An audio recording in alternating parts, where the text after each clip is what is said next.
With all that background that you have just explained, it's just even more remarkable, Mr. LaMon, that you have done all this, traveled across the country as a young person, as a blind person. Come on, tell me, how in the world, first of all, academically, how did you read?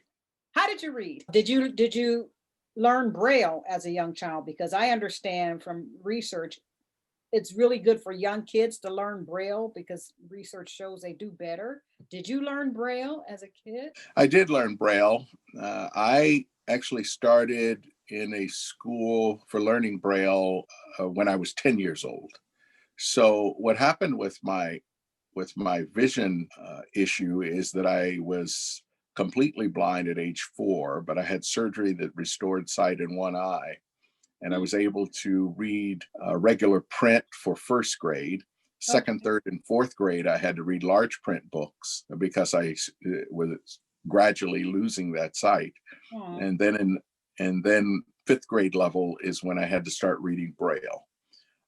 So I did learn Braille. And here's the interesting thing about my reading experience. Yes. When I was reading with my eyes, I loved reading.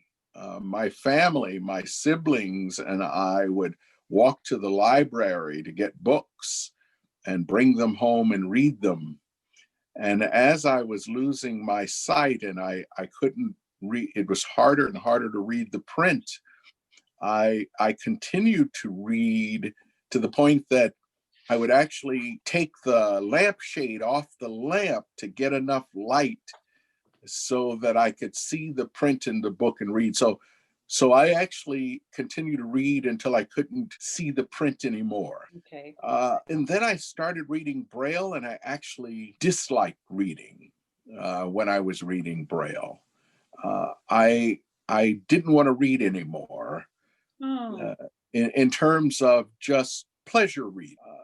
But I was challenged when I started at the school. Francis Blinn was a school for blind students. And at my grade level, there were two other students there who had been blind since birth. And they knew so much more than I knew. And I think it had to do with the school district in which they were raised. And the teacher would ask questions, whether it was science or geography or history, and they knew the answer and I didn't. Hmm.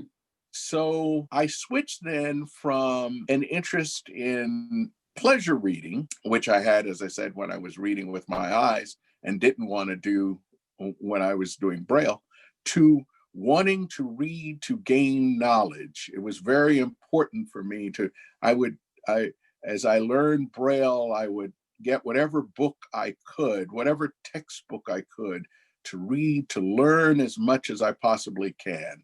Okay. I actually said or thought to myself, one day I'm going to know more than what Caroline and Judine knows. So that's what caused me to become very interested in reading. And I switched from a fiction reader to a nonfiction reader.